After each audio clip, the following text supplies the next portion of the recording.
Hello, and welcome to the 10th episode of Faction Action.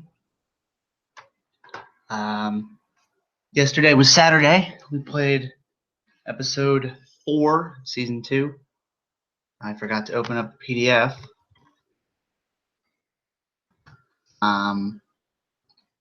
Yeah, what did we do?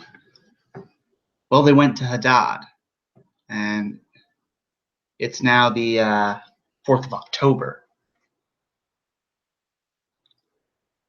which is all right. So we're going to do the October faction turn to see what happens, because that's what we do here. That's why we play the faction game. I already rolled for who goes first and for what direction we're going. So we're starting with the neo-feminist movement. Now, something I forgot to do was write down that it was a new turn on every page. So I will be doing that often, which is not fun to watch and kind of extends the length, but not by much, so it's fine. All right, so last time, the shipping combine and marketers were moved from Borta to Libusha. Now Libusha is here. There's only one planet on each, so it's not really a matter of who is what or where. Oh, and I forgot to do that. Oh. Okay, well, I'll do that now. So we start alphabetized here, A to Z.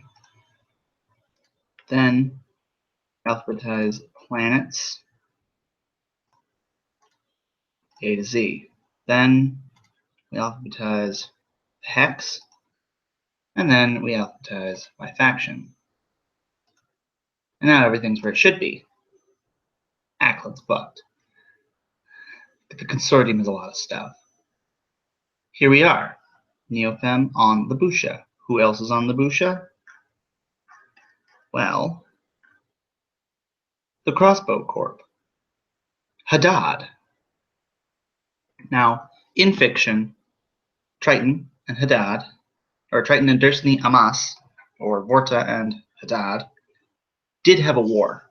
There was a war between them, and it was not pretty. And it never really got resolved. They just kind of stopped.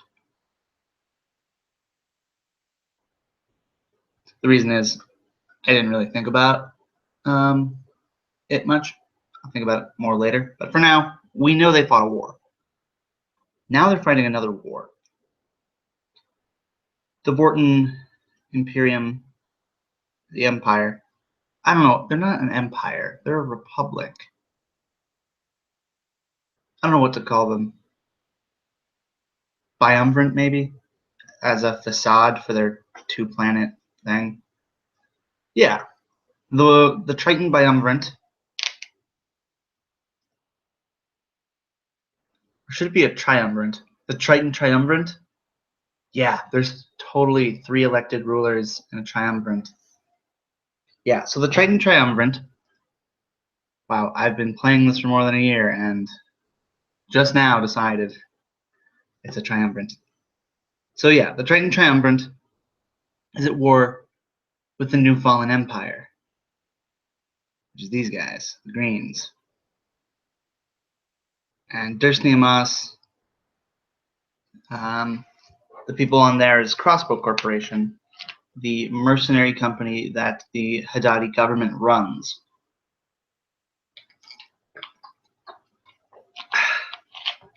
They are allies with the Empire, which is why they're allowed to keep a contingent on Libusha. Now, they're the only people on Libusha who can fight. Now, the Moshellians could also fight, but I don't want to make another faction to be just a subset of the Empire until they're not part of the Empire. So, with blockade runners and a counter intel unit. Okay, yeah.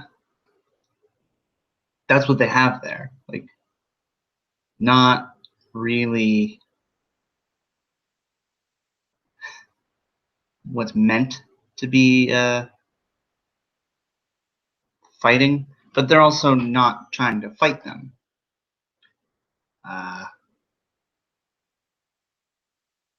They're trying to set up a base, which they will do right now.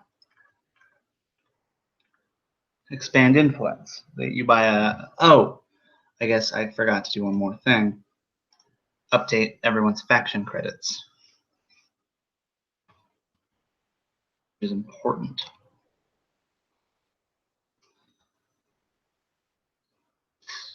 $14.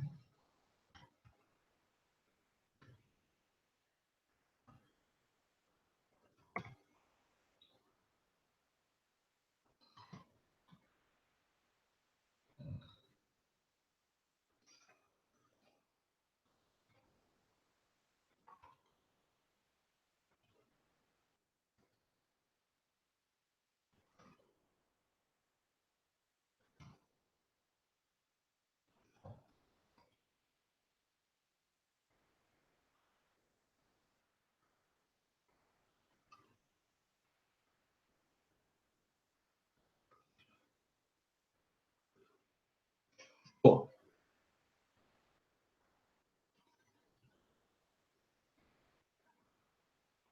So they want to expand influence. They buy a base of influence asset on planet, which they have at least one other asset. They do.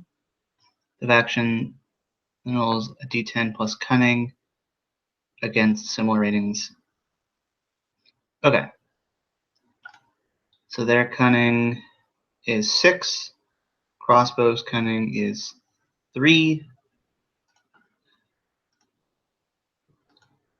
Yeah, crossbow loses out to them, so they just get to buy this base.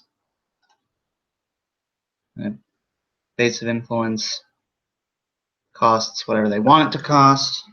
They're at war, so they want it to cost a lot, as much as they can, I think. Them 10. Yeah, sure. Let's do 9, so that way they can buy a bunch of genetically engineered gen slaves. So we're just going to take the base of influence on the Busha, copy it,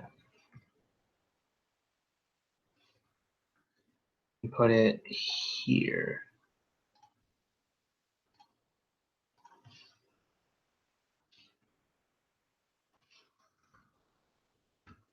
Fam, except it is 9 instead of 10. That'll be their turn.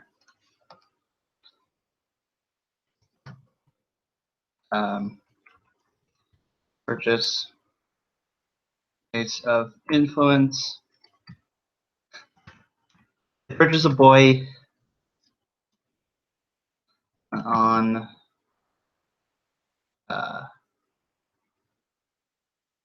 Marshall.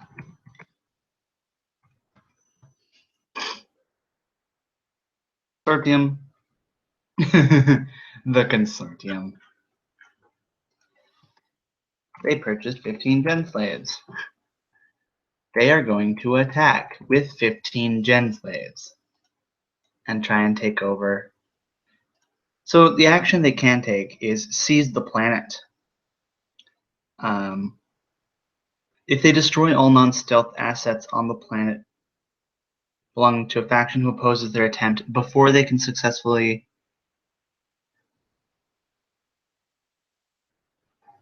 if all assets are not destroyed in one turn, the faction must continue their attempt until they're either successful or all their own assets on the planet have been destroyed or left on the planet. No other actions can be taken in the meanwhile. Once all resistance has been crushed, the attacker must maintain at least one unstealth asset on the world for 3 turns. So what that amounts to is they commit to only doing this. Now, it makes sense if you're about to win. And the thing is, they're not about to win. Like, they would have to only attack for however long it was. They would not be able to buy, they would not be able to move. They could only attack until all these 4 things are destroyed. Now, they very well might be able to do that in one turn. But I'm not confident enough that they can, so I'm going to have them attack. So it's Genslave's attack. Well, the first thing that's going to go is, I think, the Monopoly. Because the planetary defenses can't actually defend. Planetary defenses can only defend against ships. And these aren't ships. Now, what I think that means is technically they can't attack it? But the rules are really unclear, so I'm just gonna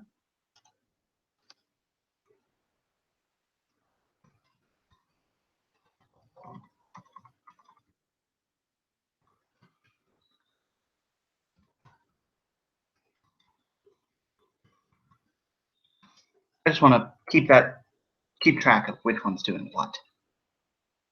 So yeah, they're gonna attack Strike Fleet. Gen Slave Gen Slave 1 attack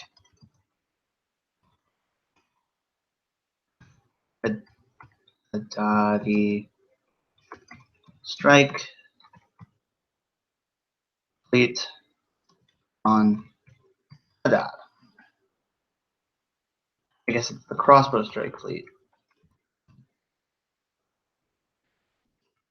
Crossbow Strike Fleet on Adad, and I believe that is Force v Force for a d6 of damage. They could just take these out.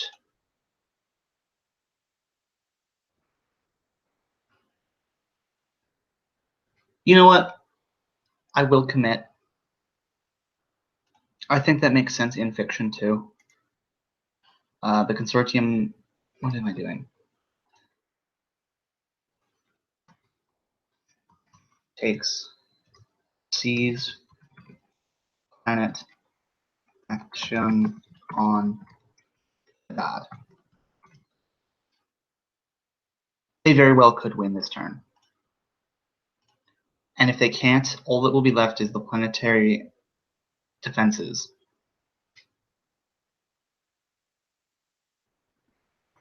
Yeah. So I'm going to do that, because if they do win, I don't want to spend another turn taking control. I want them to be in control by next session, which I think would be hilarious. Like, the party gets back, and oh, remember how there wasn't an entire horde around the whole city? Well, now there is. Now the city is flooded. The palace is literally the only place that's safe, and the guards are about to be overrun. What do you do? I think that's what we're going to have happen, and assuming they win. Also, just so you know, me and Gabe had a little talk before or after the session about what is going to happen next, because I was really flying by the seat of my pants, and he's another DM who I respect. And I'm really excited for next session. They're going to find some secrets out. I have to write them down so I don't forget them, but there's some good secrets. I hope you tune in to the next episode. But back to this episode of this thing. What are Crossbow's force asset? Oh wow, 6. And yeah, not Neofem. Consortium is 3. Okay. but they get one reroll of that. Though defending, they do get a reroll here. Interesting. So we'll start with the first one. 7. So it's 10. So they need a 4 or higher. They take it. The first, what is the deal 1d8 damage to 5 damage to Genslave 1.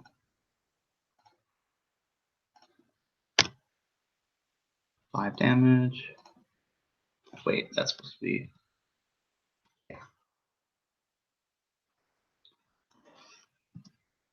Fails. Genslave 2. Max Consortium Strike Fleet. Now we'll do d10. They get an 8 plus 6 plus 3 is 11. They need a 5 or higher. They don't get a 5 or higher. But let's reroll that. They get a 5 or higher. So they deal 1d8 damage. 5 again. Damn.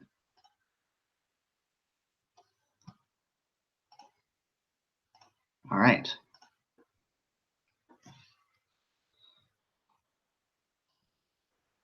Genslave 3 attacks.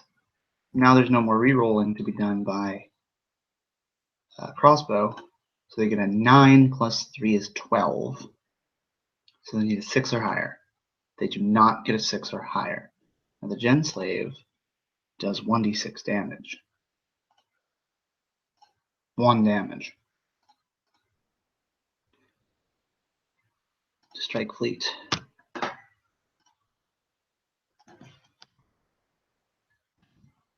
Deals 1 DMG.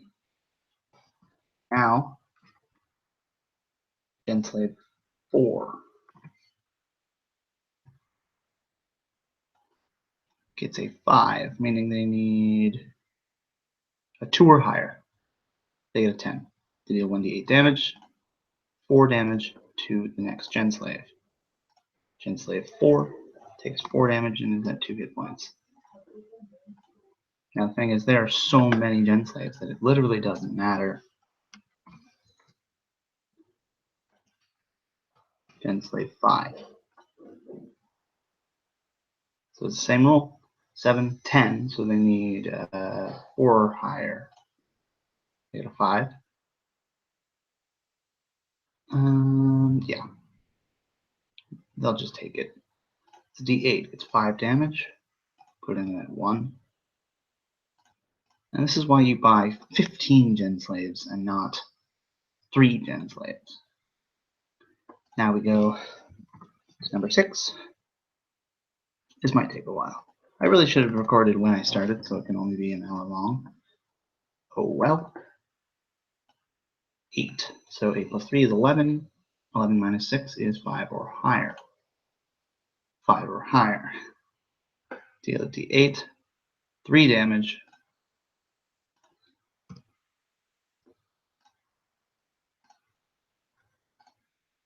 Whoops. So now, Genslave 7.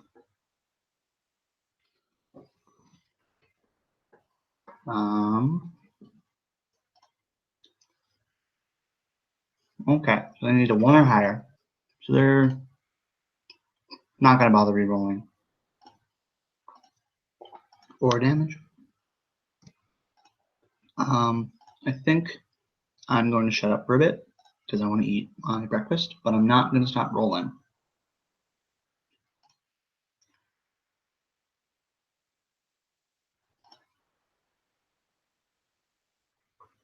There's a tie. Which Genslave are we on? 8. Okay. That's important. That's a tie. I already forgot if they rerolled.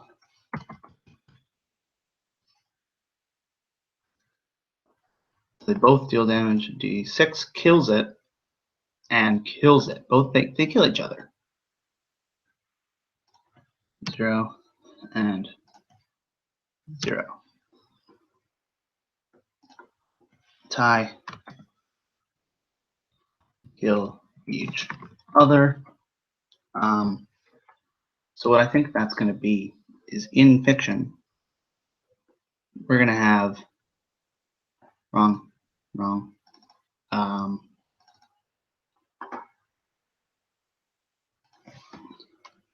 We're going to have a ship, like maybe multiple ships.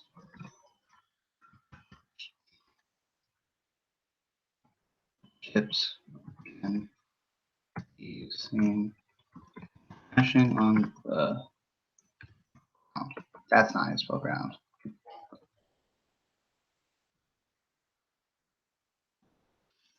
Ground. There's an R there. All right, cool.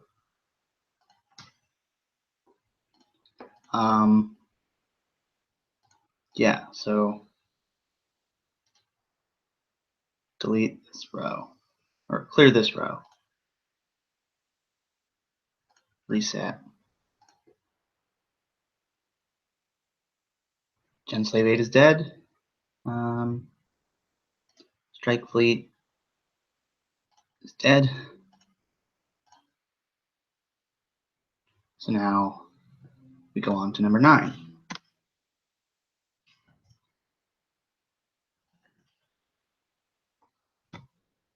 I don't remember if I had any rerolls yet for Genslaves. Now I haven't. Okay, cool. So they still have a reroll. We're going to keep going. Genslave 9.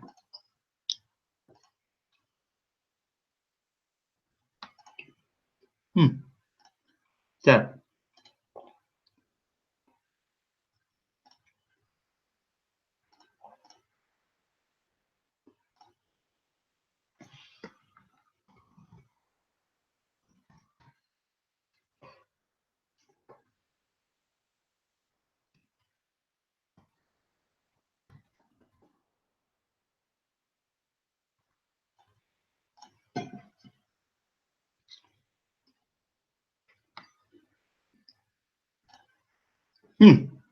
Dead again.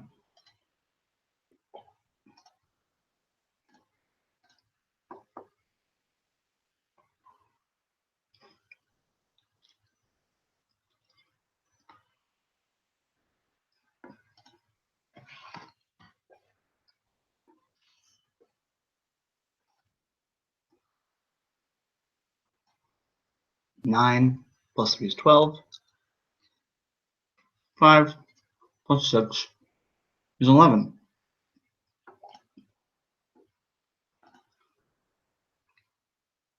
5 damage to Strike Fleet dies.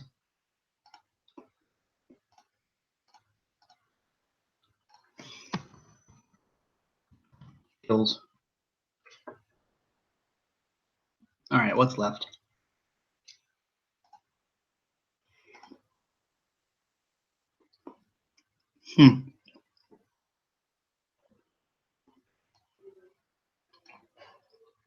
Four are left. If they all roll perfectly, they don't win.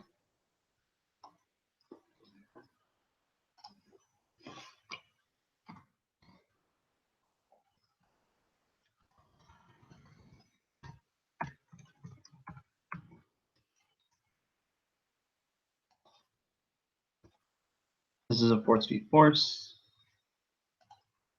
Dash not force. 4 plus 3, 6 plus 6. Let's reroll. No better. The Monopoly can deal 1d6 back.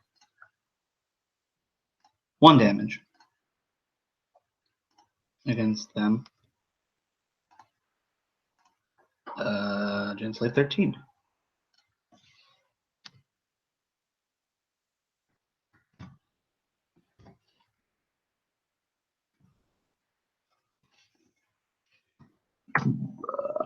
Excuse me. 6, 9, a 9. Both deal damage. 2 to the Genslave and 3 to the Monopoly.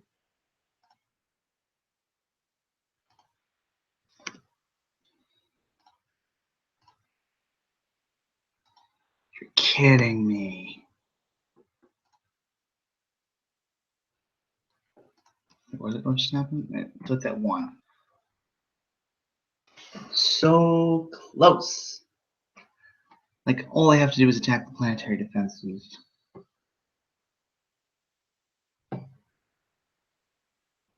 But, like, next turn they will win. Like, almost guaranteed.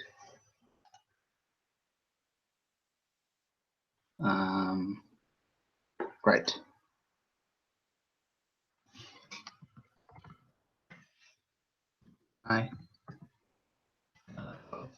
MG and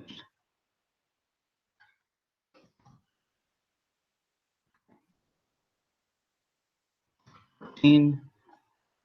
Roll. So 5 plus 3 is 8. 1 plus 7. Oh man! That kills it.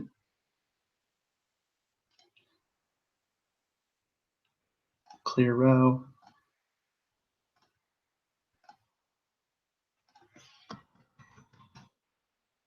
Kills, and then versus the planetary defenses.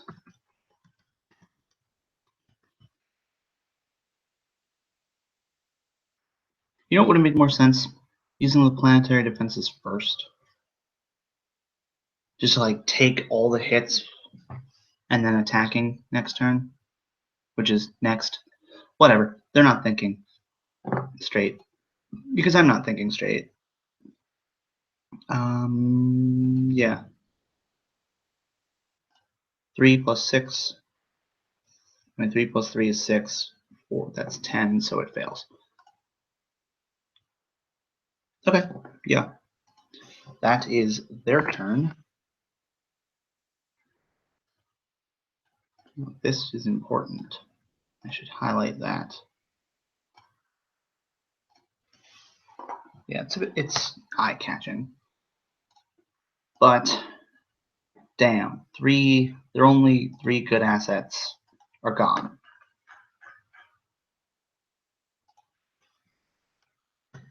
Means they can't attack. Turn 12.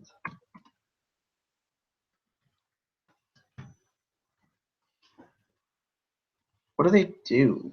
What can they do? They could buy a big thing. Like a big thing. Let's do that. Let's buy something big, forceful. Like a big fuck off pre-tech infantry is just slightly too expensive.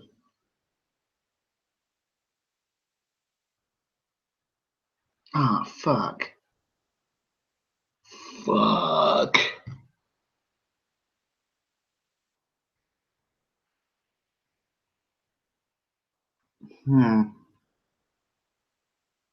I could get 2 post-tech infantries. That's actually probably the move to make, because that's more hit points in total and does more damage overall. Well, same damage overall for less. So yeah, we'll do that.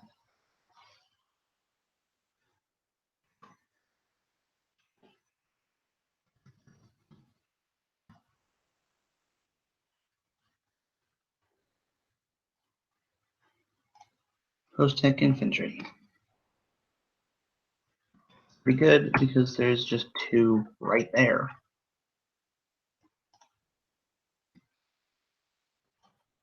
So,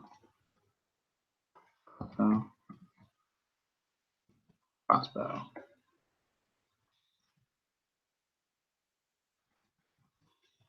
Cool.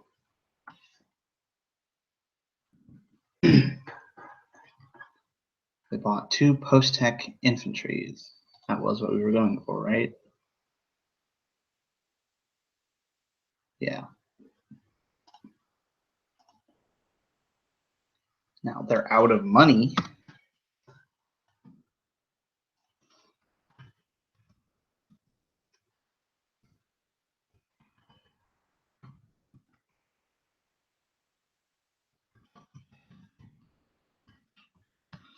But now they can defend themselves. Ah, shit.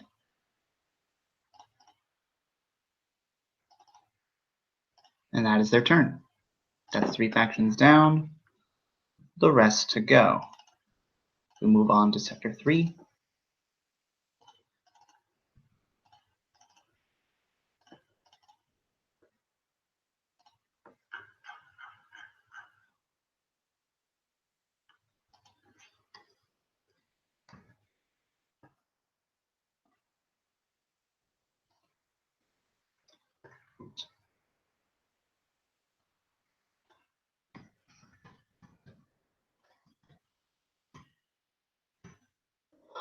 Right.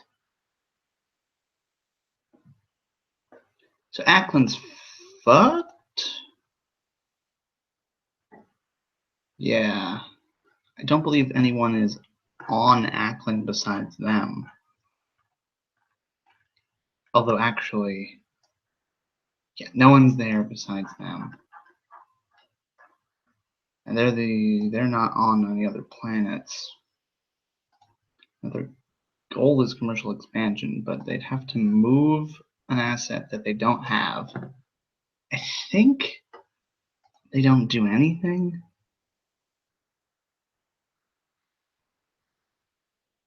Like, how much is a harvester? That might be worth it. Harvester is worth 2. They have 8. I think they kind of have to buy a harvester.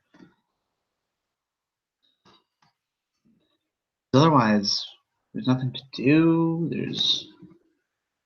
They're not making enough money to do anything quickly enough. Oh, look at that.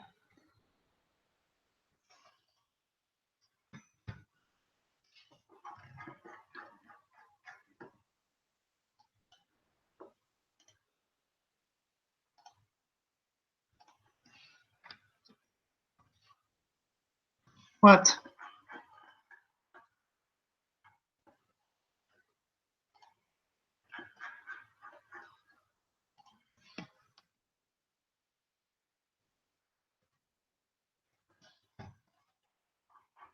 There we go.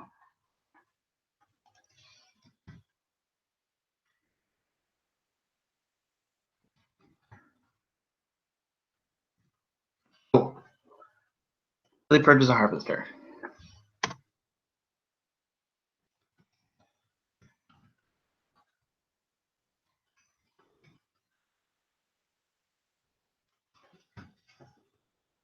And that's their turn. Not very interesting, but kind of necessary. Now, the new Yellowstone Protectorate Defense Service and intelligence control. Right, they wanted to buy elite skirmishers.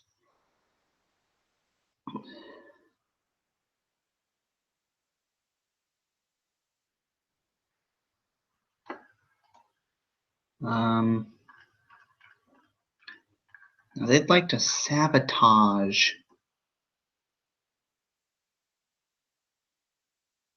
this, Beachhead Landers. But they don't want to just attack. Oh, they should use their medical center. Between turns, any repair action taken on a world that world costs 1 less faction credit for special forces and military units. Perfect. So we're going to take the heal or repair action. Deal damage to an asset or a faction for 1 fact cred. Heal points equal to the faction score and the ruling attribute. Or damage can be healed in a single action, but it requires the cost of an additional fact cred for each additional amount repaired. 2 for the second, 3 for the third. If used to heal a faction, the faction regains hit points equal to the rounded average of the highest and lowest attribute. The healing cannot be hurried. Okay, so Ackland has a 9 divided by 2, so it's 4. They can heal themselves 4 for nothing, which puts them at 6. And they can heal.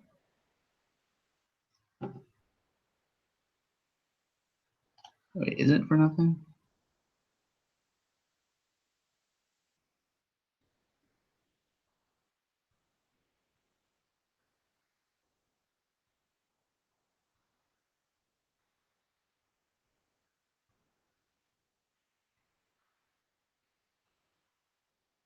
I don't know if they can do both. I'm going to say yes, because I'm pretty sure I've done that before.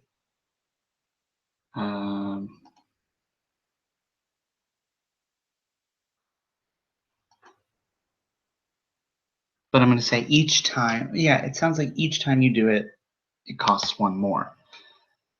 So this goes to 5, which clears the color. And this will go to 14.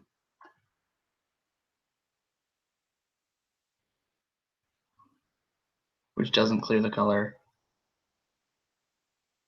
Oh, shit. Shit. It wasn't Ackland. It was Yellowstone. Oh, but Yellowstone's fine. I guess they must have done this already? I don't know.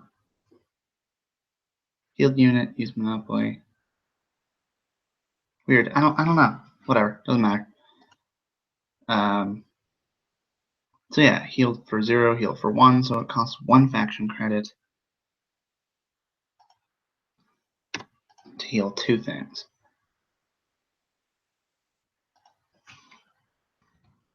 Heal self. Next. Yeah, I did. So what to do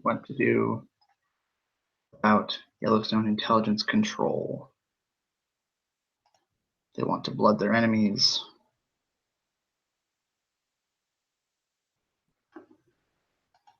But they don't want open warfare.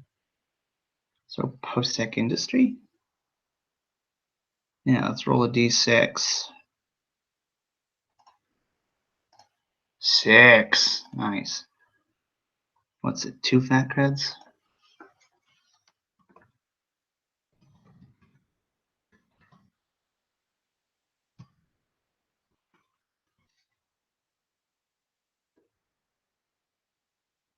Oh shit, they have a lot of money. Start spending.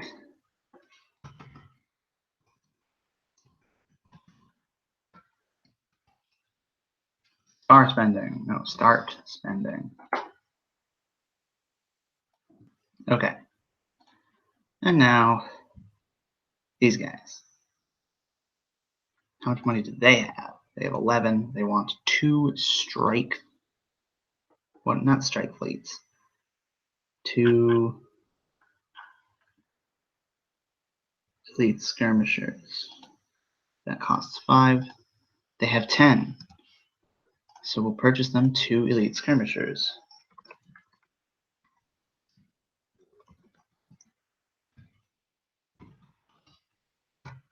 Leo.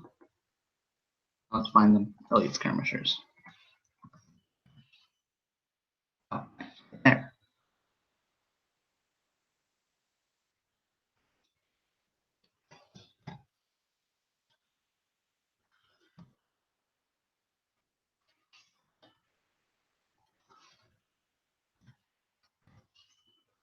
Cool. And now they can use their beachhead landers next turn.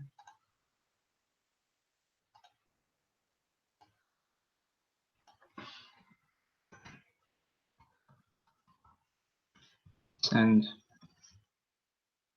skirmishers to Ackland. Nice. And now, Hands of Fate, which has literally done nothing, I believe. Yeah, they set up a base and purchased some cracked comms, and yeah, that's it.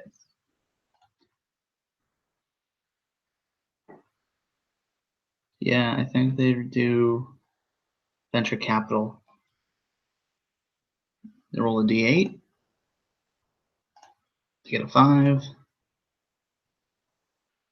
On a 5, they get 2 fat crits.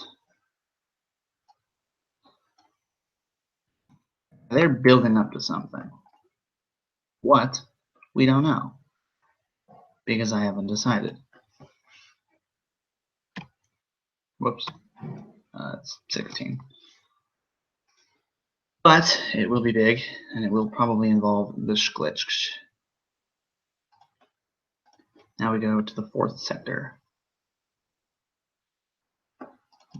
Lightning Gang, the Caesar Imperium, Go Rep, Prophets, Sedna Militant, Sisu Expansion Society, and Victory Federation, starting with the Lightning Gang.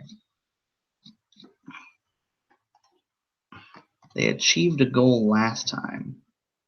Oops. Turn 12. You turn 12. Oh. Okay. They achieved their goal last time, so they need a new goal. Now, if there's an asset on Sedna that is force. Nothing on Sedna. Oh, wait. No, these aren't force.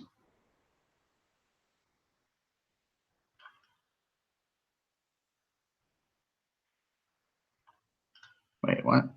New Titan. New Titan. The Prophets of New Titan literally have nothing left.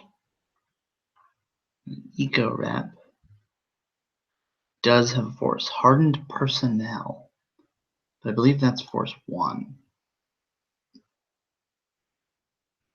It's not. Perfect. We'll give them the same goal.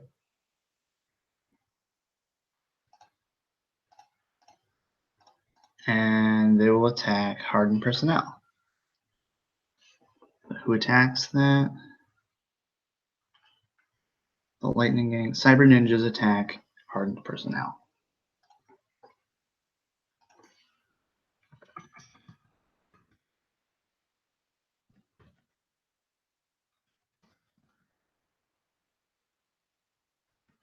Cyber Ninjas attack hardened personnel.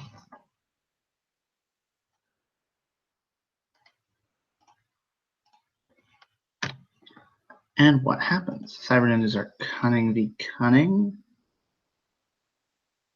Yep, so the cunning of the Lightning Gang, which is 3, versus the cunning of Eco Rep, which is 1.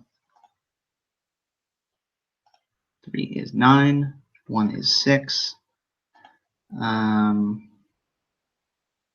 Eco Rep is Savage, and Hardened Personnel are tech level 3. Fuck, really? Why'd you buy them? Whatever. So they don't get a reroll. And the Lightning Gang is deep rooted, so they don't need the reroll. So they deal damage. Cyber Ninjas deal 2d6 damage against hardened personnel's 4 hit points.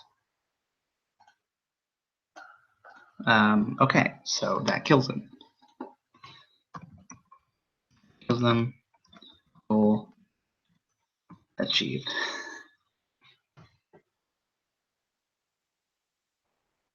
So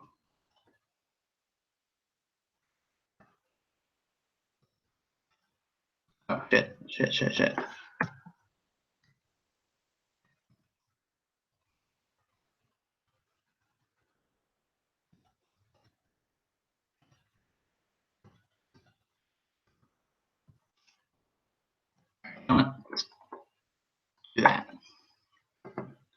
Goal achieved. They get 4 experience. They have 4 experience points now. And I think they're just going to spend their experience points in cunning, making their cunning score now 4. Yeah, so the rating's 3. They have to spend 4, and they have 4 new hit points. Get how that works?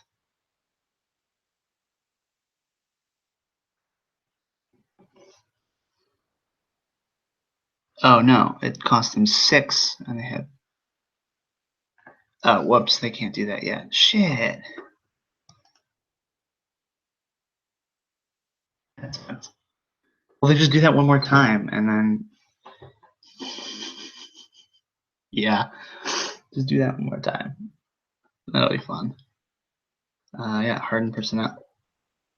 Clear the row. Reset.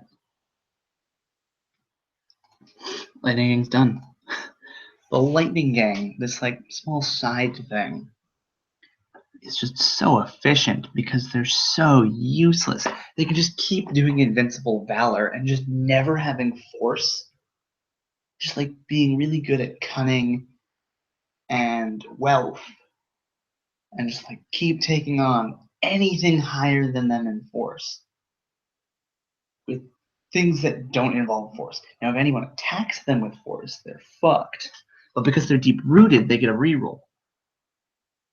Now that won't necessarily help if the opponent rolls really well, but they could get lucky. So now the Caesar Imperium, which I believe has nothing. Nope, they don't. They have plenty of stuff. They got 2 strike fleets and a post-tech infantry.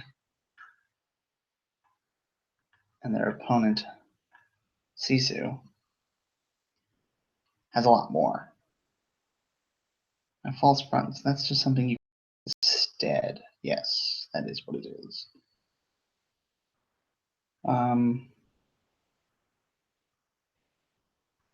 Bolt holes. Cool. Cunning trap.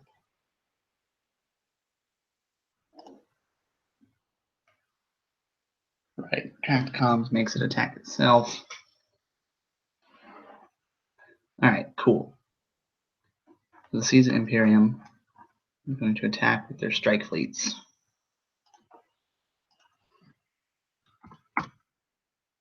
Hardened personnel can't attack, right? Oh, they didn't get hardened personnel. Oh, they did, but it probably died. Nice.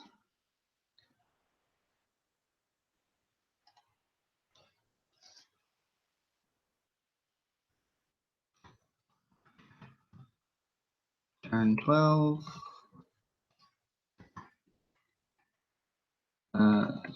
Strike. It attacks.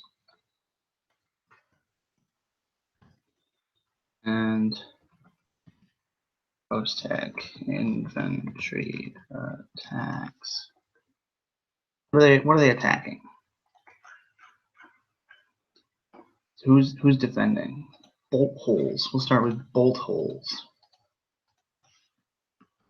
Sisu bolt holes.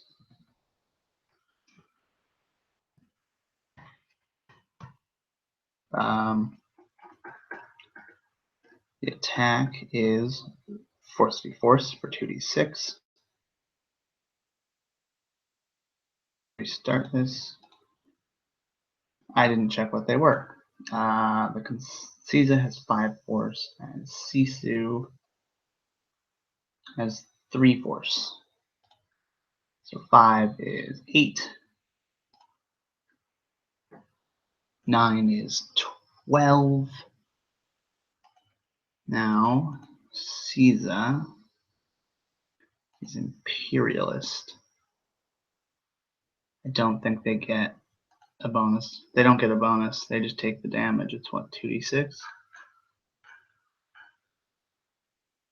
Bolt holes are 2d6 damage. 5 damage. That's not bad. Oh, wait, yes, it is. They're going to do it again. Oh, wow. So 15 versus 12. So they hit. And they hit hard. 2d6 to the bolt holes. 9 damage to bolt holes. That's impressive.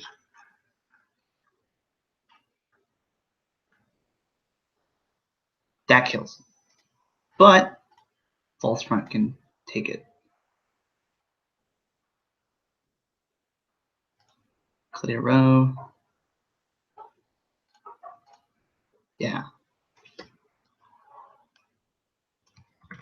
CMG.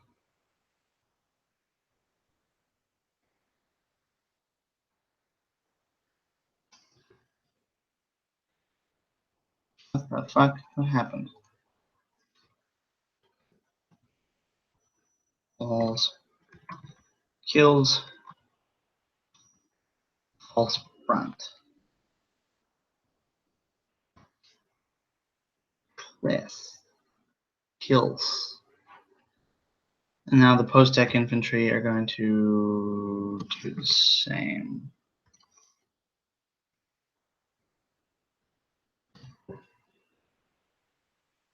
It's force v force. They do it.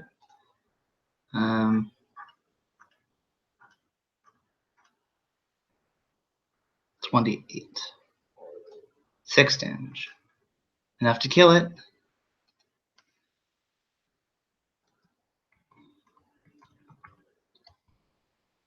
Kills false front. So they killed 2 false fronts.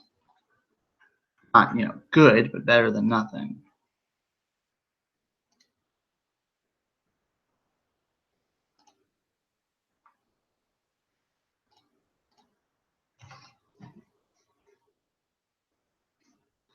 And that is their turn. Now, Eco-Rep.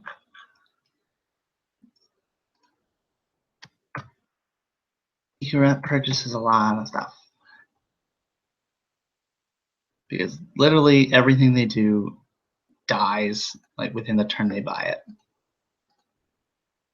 And they don't have a lot of money.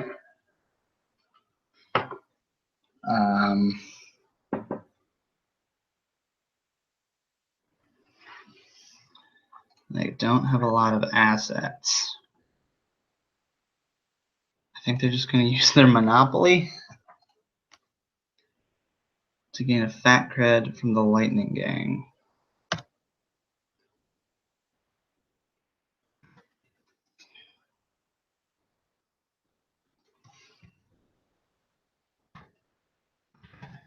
Turn 12. Monopoly stole from Lightning Gang.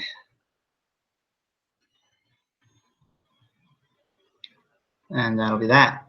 Now we go to the Prophets of New Titan. Oop. Oh. The Prophets. If I remember, they have nothing. They have nothing.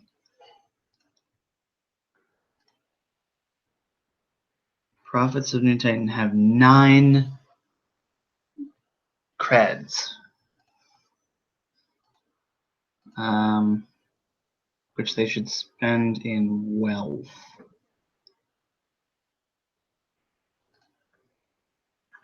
Because they could get something big in wealth. Mercenaries. They could get mercenaries to fight their war for them. That's not a bad idea. It costs 8, and I believe upkeep is 1.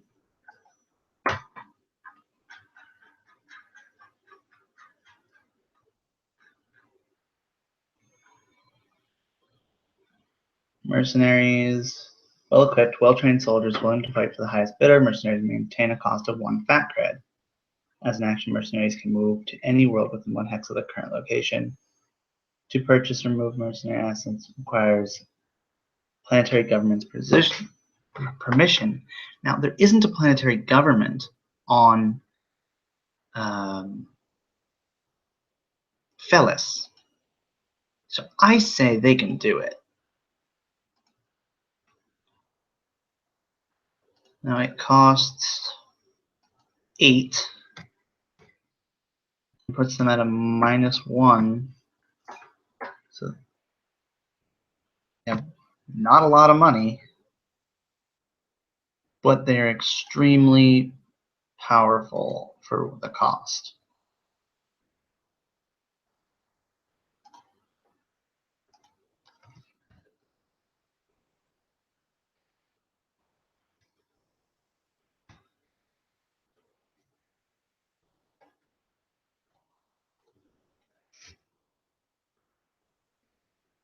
It's a wealth asset.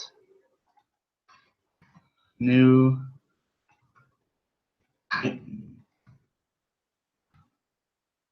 Felis. Yeah, they just purchased some mercenaries. That's it.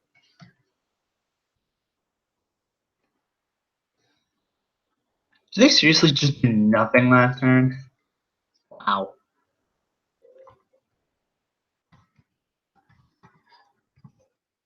Lame. Purchase mercenaries. Now, hopefully, these mercenaries don't get their asses handed to them. But who knows? Turn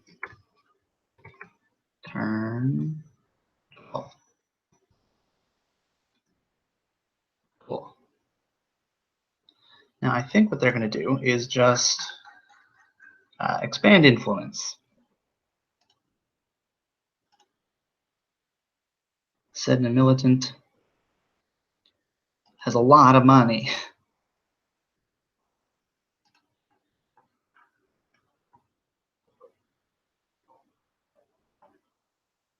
You know, technically, they don't need a... Okay, so the planetary government on Sedna. They are now the planetary government on... I forgot the E. On Skatha. So now they're official.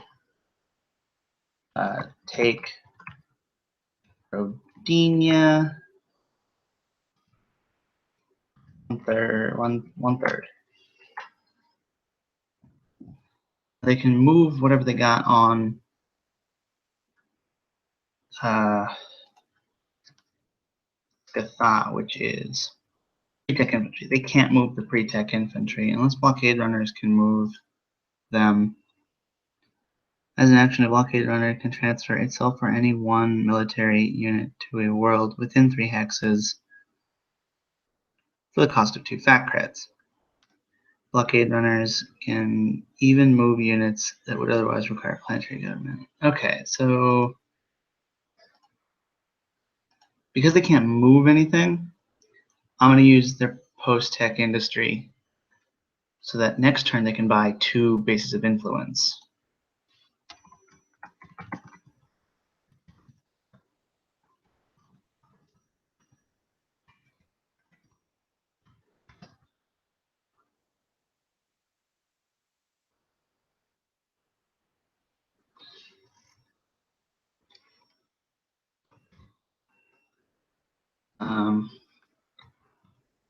Post-tech industry.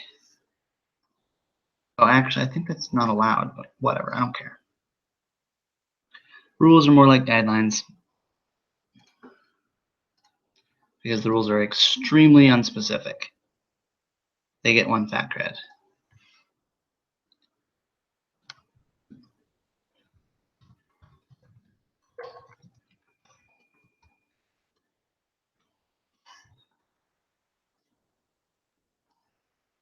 And I have to write that down.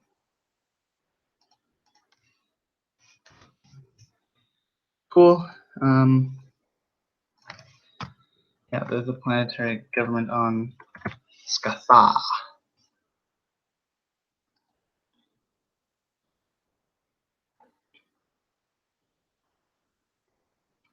Now, I feel like someone is on OPEP.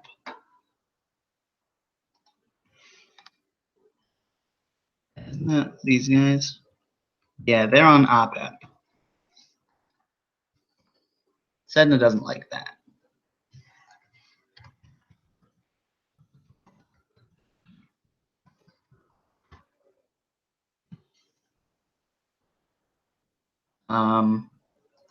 Yeah, I'm gonna have Scott update the map, his map, the map that we use on the stream. But I need to change this color. So we already have orange, blue, green, pink. What? Oh, custom. Let's do red, and then is transparency.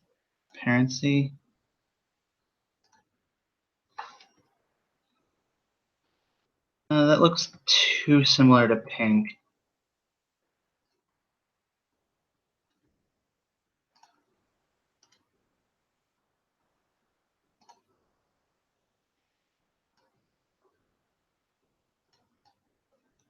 Darker?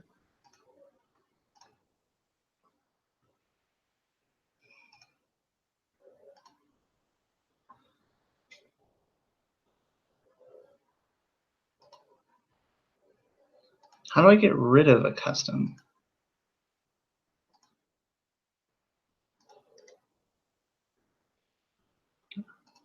I can look that up. Get rid of some color in Google Drawing.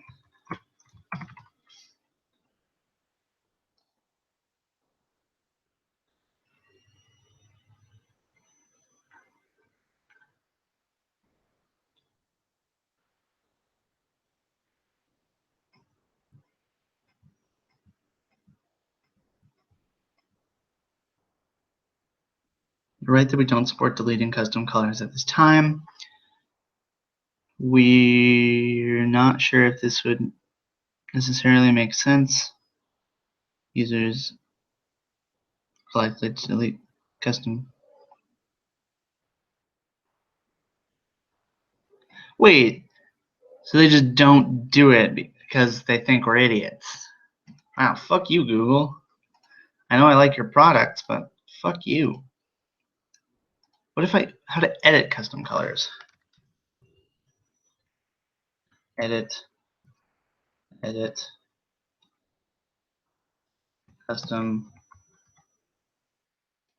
colors in Google Drawing.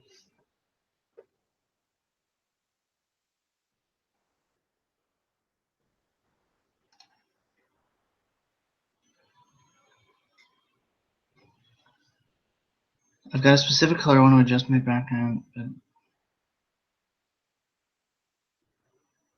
help Google Docs, send feedback, press the send button. Fuck you.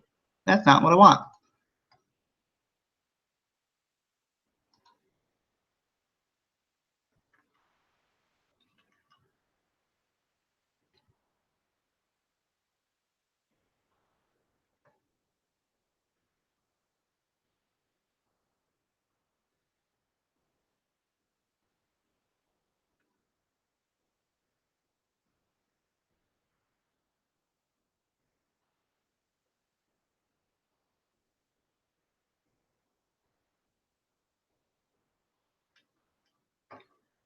That was useless. I guess you get to watch me watch a video.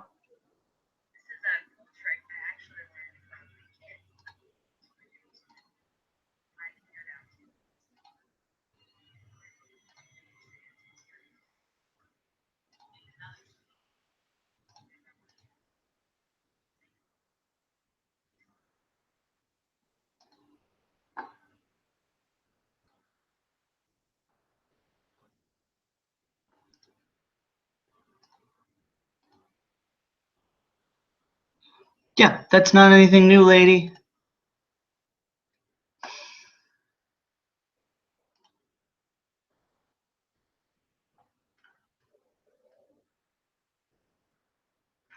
Alright, turns out you can't do it. Fuck Google. Fuck you, Google, you heard me. We'll just use this shade of reddish brown or whatever.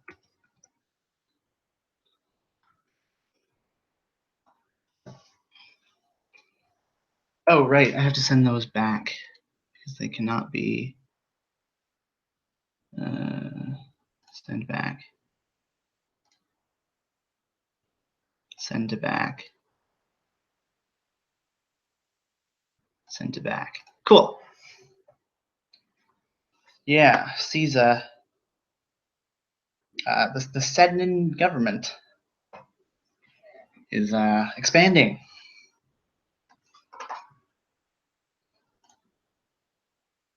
Congratulations, Sedna.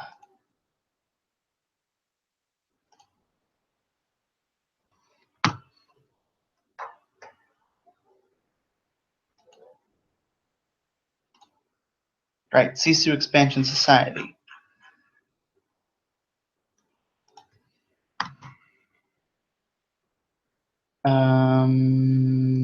Right. Turn 12. What do they do for a Klondike bar? They want to expand influence, which they will not be doing. Looks like their commodities broker is all that can attack right now. Now they have decent amount of money, but I don't think they can really do anything with it.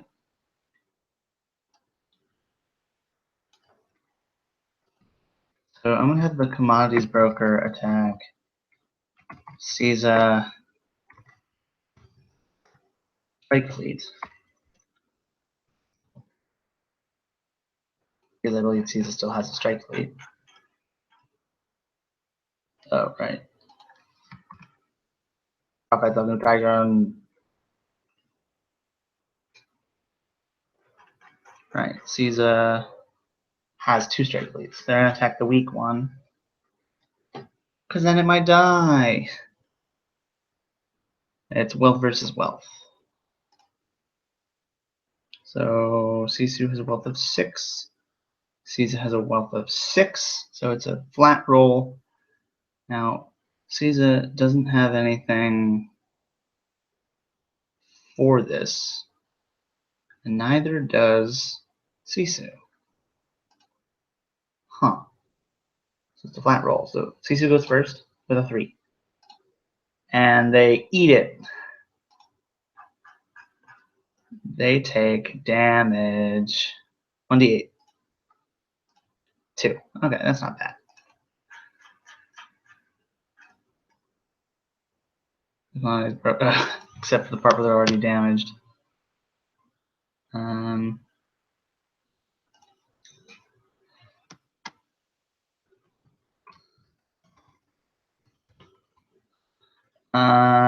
why not? Let's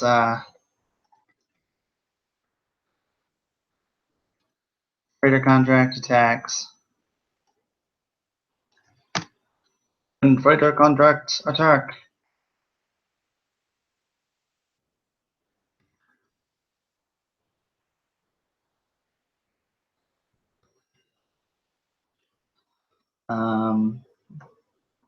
Is it a wealth versus wealth roll?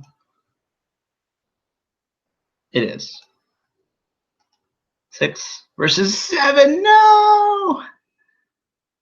It's a D8, right? D8 defense die? Yeah, the D8 defense die. 7 damage. Oh shit. That kills it.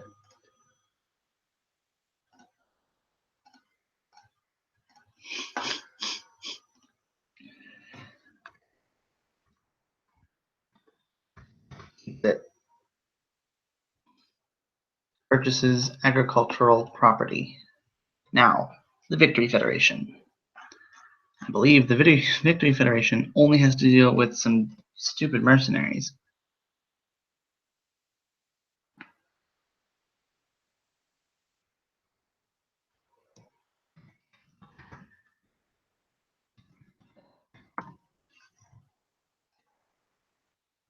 Federation versus the... Yeah, they got 2 post-tech infantries versus mercenaries. Now, mercenaries are okay for this.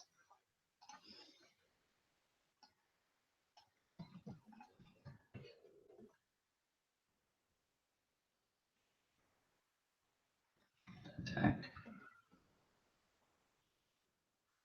Profit. Works.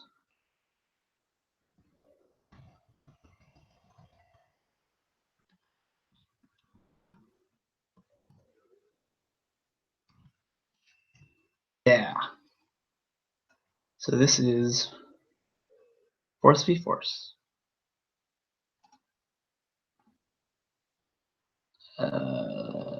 Prophets of New Titan have a force of 1. And Victory Federation has a force of 3, so they have a +3 bonus to their attack. 5 plus 3 is 8. 7 plus 1 is 8. They both hit, which is pretty cool in fiction, I think. Because that means they purchase these mercenaries, the mercenaries show up, and then they have a firefight. Tie. We deal both damage. Mercs do 1d6, and post-tech deal 1d8. 1d6, 1d8. Oh, wow. Net positive for the mercs. That puts them at 8. It injures them. The mercs take 2. So they're... Wow. Not a lot of hit points. For the same price. Never mind about what I said about them being a powerful unit. They suck. But I guess if all you have is good wealth, then it's kind of what you need. Now we roll again, same thing. 8 plus 3 is 11. Is a failure, which means they take 7 damage, which means the mercs are dead.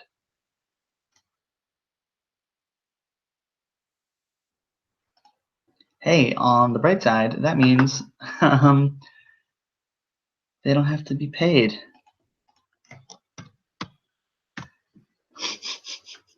That's not a bright side. Depends on who you are. Now all we have is Fan Kui, Shadia, the New Fallen Empire, the Perimeter Agency, and the Superiority Initiative. Now, Fan Kui, what's Fan Kui going to do? Well, they're probably going to use their harvesters. Because they're boring as fuck.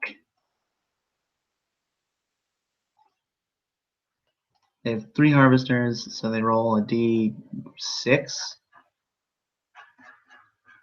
each.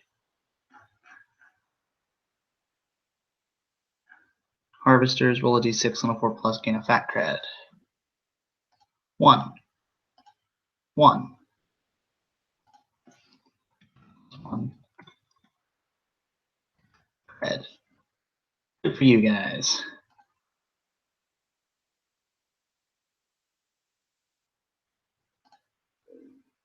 And they're actually going to spend everything to get their goal.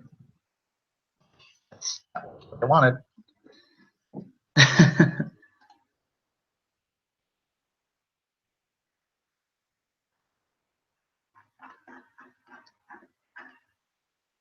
Wealth of the Worlds. Difficulty 2.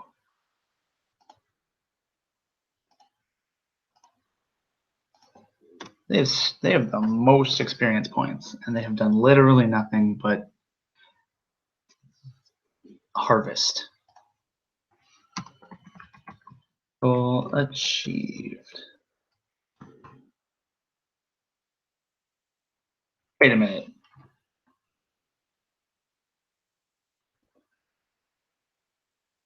Wait a minute. What? Why are they on turn 11?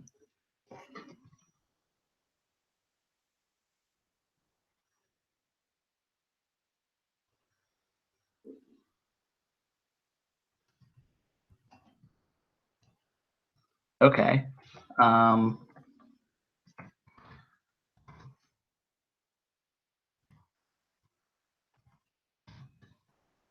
Weird.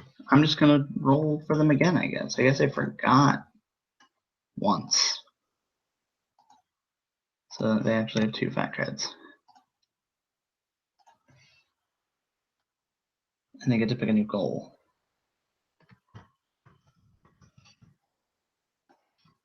More creds. Plus 2 creds. New goal. The fuck do they want? They want money.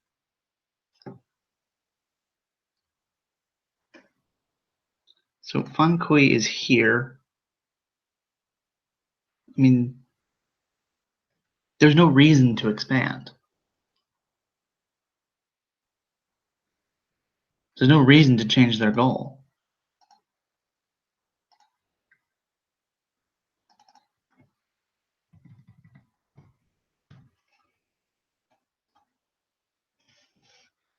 There's no reason to do anything differently. Now, I actually think I will. No. We'll increase their wealth when it matters. For now, they'll just stay where they're at. Now, Shoddy Shipping, similarly boring, is going to do, oh, surprise, 3 harvesters. And get 2 fat creds.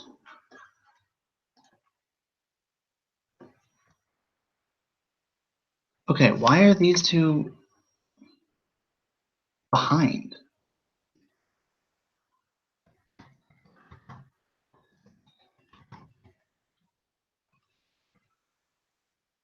Plus 2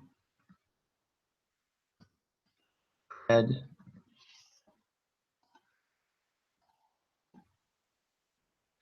That's 1 more cred.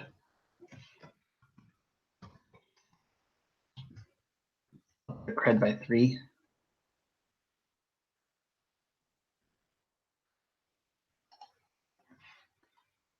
Um, 8. So Peaceable Kingdom activates. Now it's the next turn. Does Peaceable Kingdom get them? 1, I think. Difficulty 1.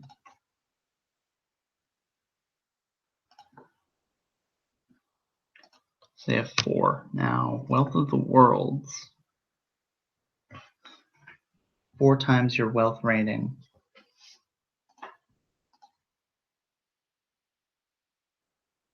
They could do that now. And it's what? 2?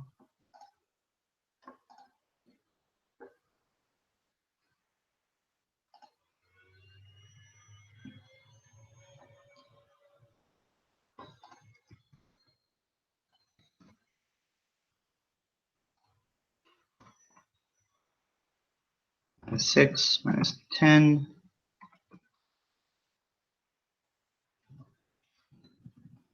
They're at 16. They achieve their goal. And now they're at 6. Weird that the financial businesses that have 15 hit points, the smallest organizations that are financially based and don't have any enemies, are the ones that have the most goals completed. Like, literally most of these factions haven't completed a goal. Even the Empire. The Empire has yet to do their first goal. It's turn 12. Goal complete. Goal complete.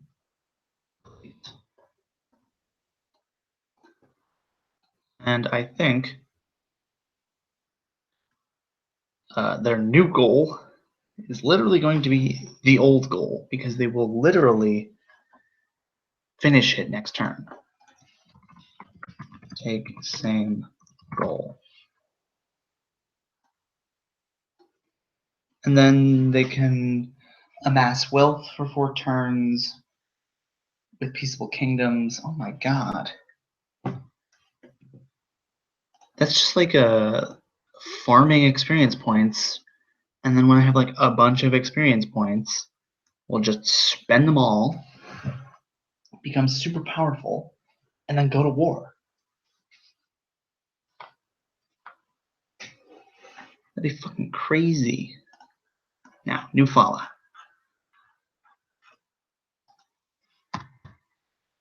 Attack Triton.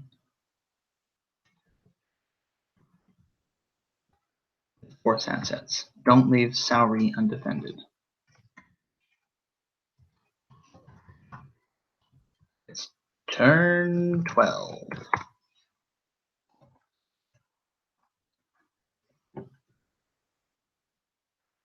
Force assets.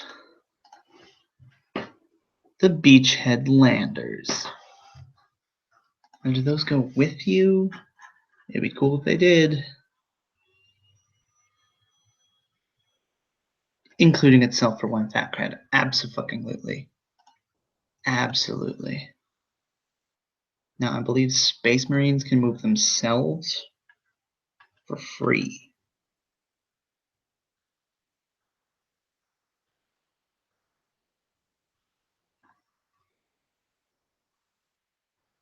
Wait a minute. You're fucking kidding me. You're fucking kidding me. Saori Prime is here. Triton is here. It's gonna take 3 goddamn months. Oh my god. Oh my fucking god. I didn't think of that. I didn't fucking think of that.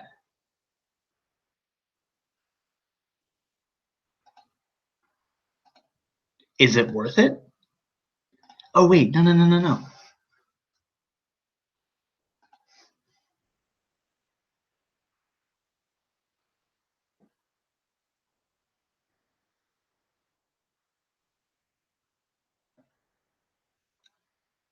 Fuck. Fuck. Okay, let's move 1 Space Marine, 1 Post-Tech Infantry, the Elite Skirmishers.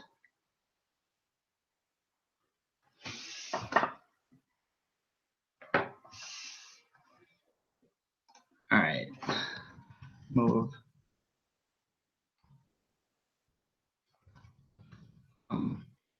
Sorry, minor 2.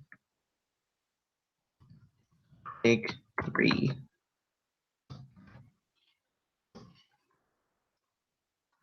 It's Space Marines.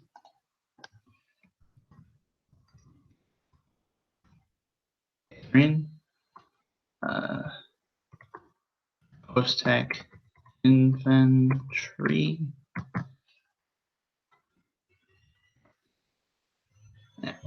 Hold up. Is it part of an action? As an action. Fuck. Fuck.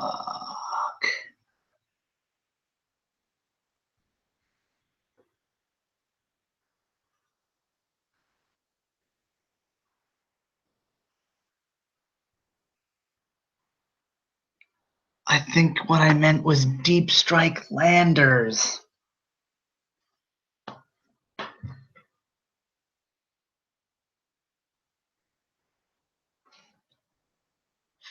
Fuck.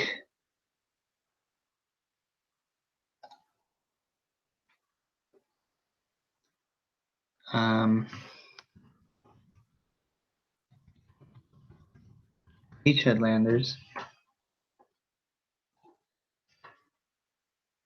Not the blockade fleet. Actually, the blockade fleet can't defend. But it can also move itself, so I won't do that.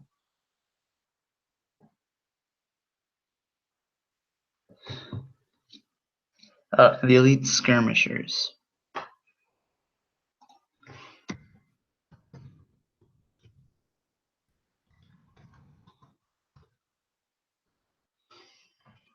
So that's 1, 2, 3 credits.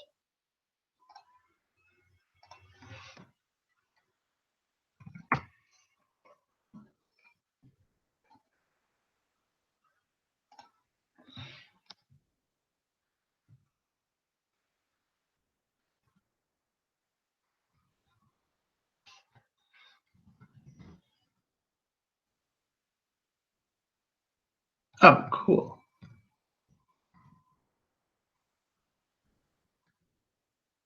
Concrete Prime. Transit Web. Oh, isn't that any cunning or wealth asset? Right.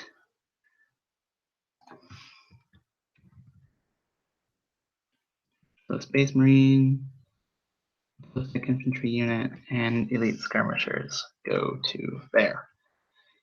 Ugh. And the commodities broker, Demagog, engineered slaves.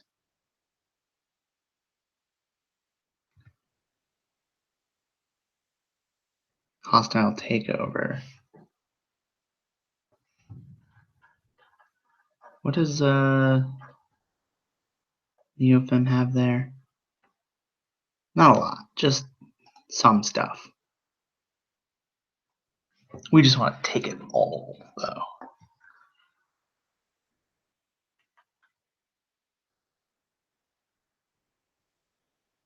Yeah, this is defensible.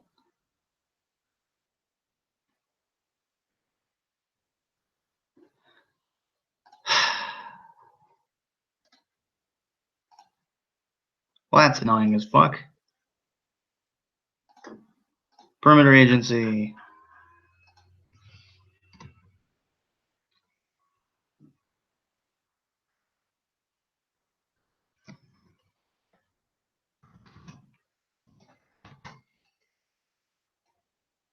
Perimeter Agency has stuff on Vothi. Oh, and Cyber Ninjas on Triton.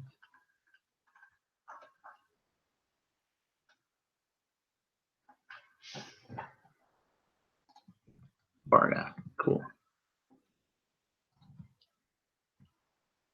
So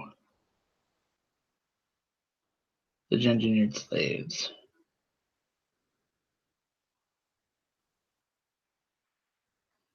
Cunning versus cunning. Perimeter Agency has a cunning of 4. Neofem has a cunning of 6. Shit.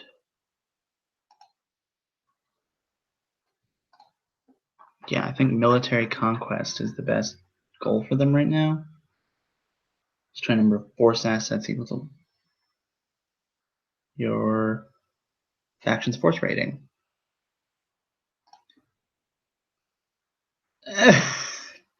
Destroy 1 force asset.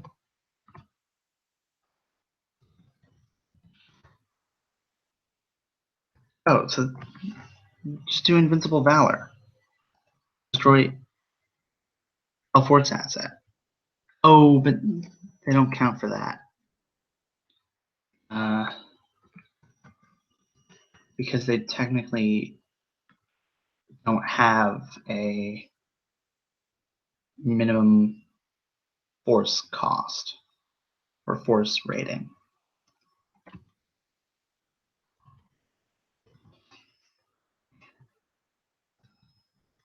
Oops. 0, 1. What does Perimeter Agency give them?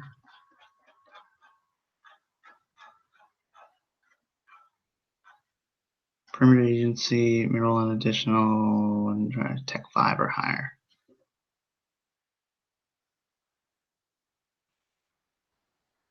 And can detect stealth. Yay. So they have 2 Cyber Ninjas. Cyber Ninjas attack when Cyber Ninjas attack. Neofem Gen Slave. Versus cunning, they're at a -3. Or the other. Wow, they both got a 1, but that means the Gen Slaves win. They do 1d4 damage. Don't be a 4. 3. Shit. Yeah, every time they decide to do anything at all, they fuck themselves.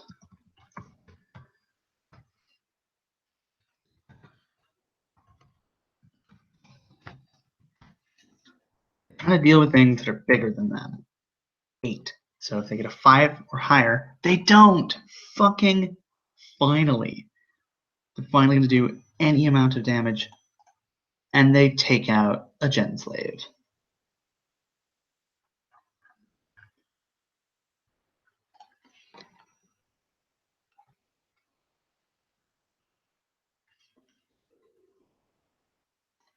Bad news bears. Clear row. Reset color.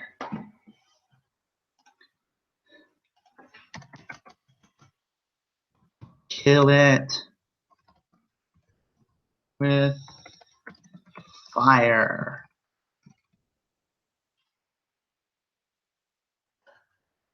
Nice. And then the Sea Superiority Initiative, they moved the Monopoly onto Fan Kui. I believe they already have a base there. Yeah.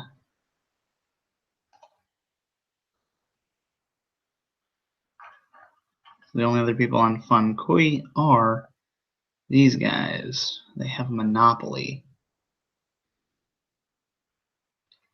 So I think how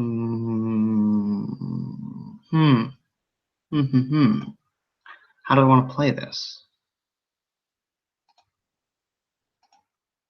Oh, they totally get their military conquest. How about that? Means they get 1 experience point. They have 3 experience points now.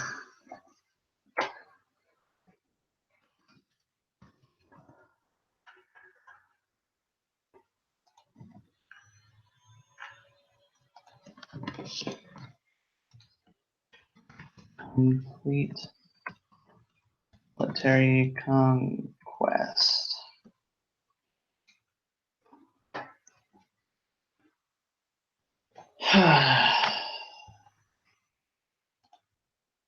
Last thing, what to do with the Sea Superiority Initiative?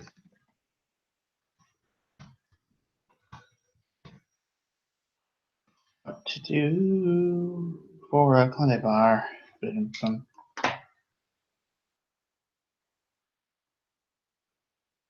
Now this is where I wish I had chat, where I was streaming and people would actually watch me stream. Because if they did that, they could tell me what to do. Let's look at their assets. Let's look at their goal. Military conquest. They want to destroy military assets. That was when they thought we were going to be attacked by a bunch of military assets. Force assets, sorry. So now I think they just want to build up on Otan Ferry.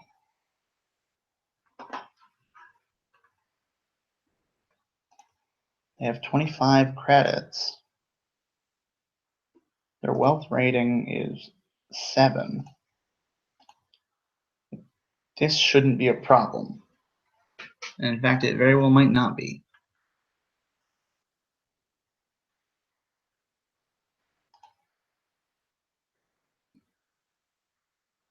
Hostile takeover.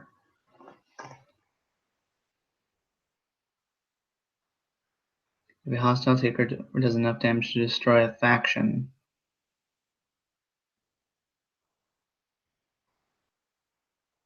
you mean asset.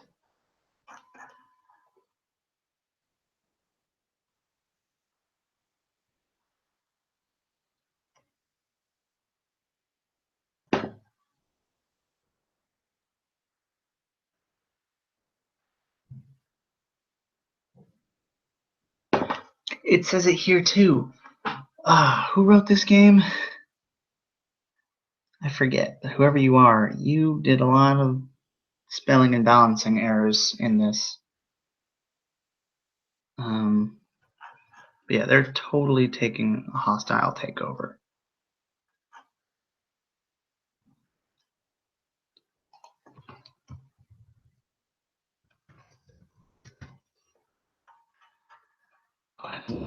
Wealth. Yes.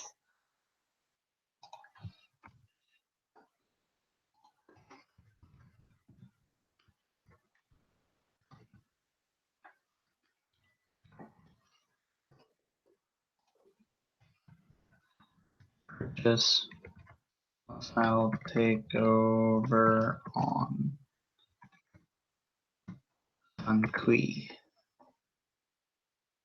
That costs 20 credits.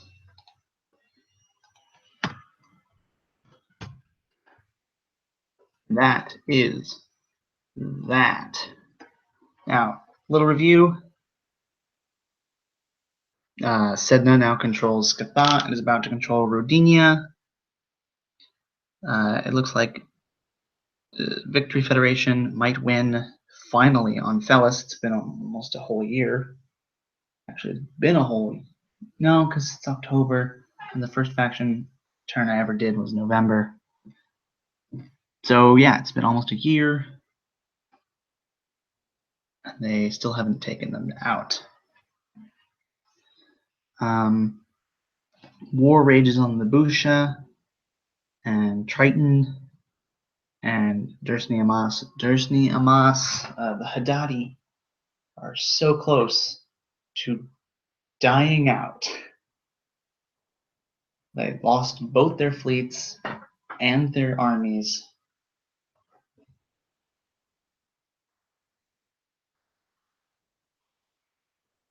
Yeah, like the only thing standing in the way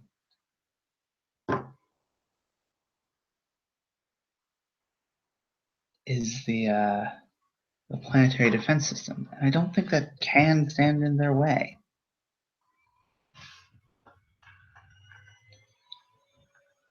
I think technically it's not allowed to stand in their way.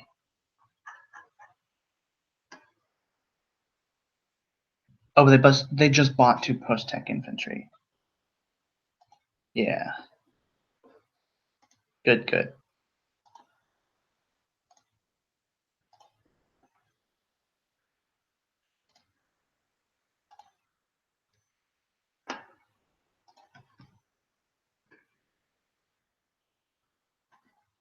You know,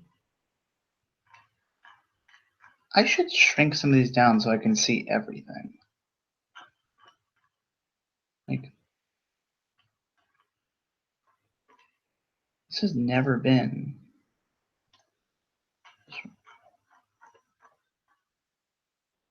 Yeah. What's the biggest one here?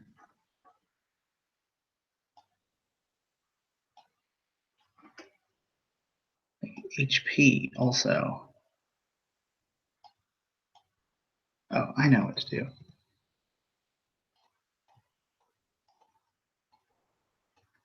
Shrink all of them down.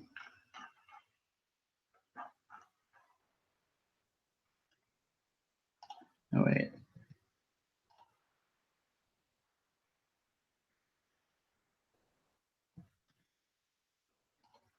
This one, this one, and this one.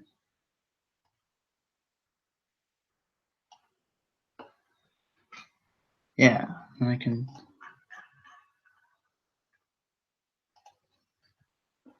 shrink this down because New Yellowstone is the largest one.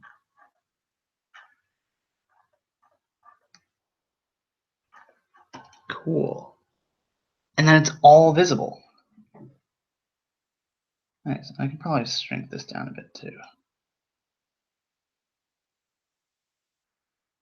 But the others I should keep as is. Nice. Now I don't have to go back and forth. This is awesome. Thank you for watching. I'm pretty excited. I have to tell Scott to add red onto the map now, or brown, or whatever. Something on Caesar and New Titan.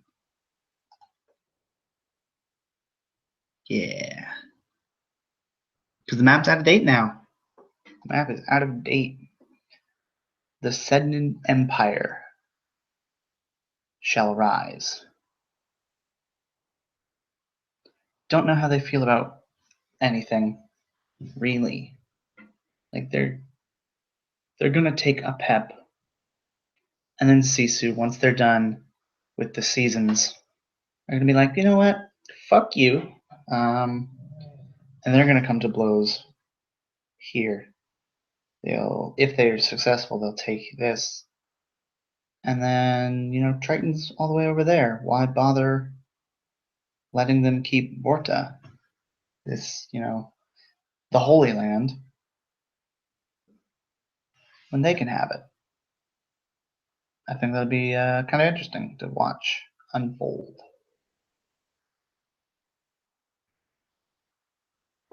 Plus, this place. Hadad is fucked. Hadad is so fucked. Like,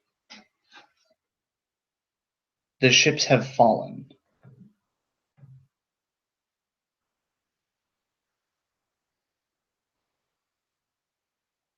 Oh, totally. Flying mutants, that's how. They tried to do like strafing runs, and then it turned out some of the mutants could fly and just destroyed them. That's cool.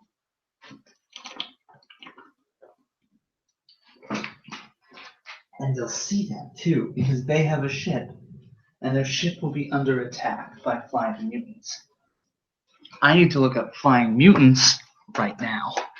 I won't do that with you guys, though. Oh, shit. Oh, no.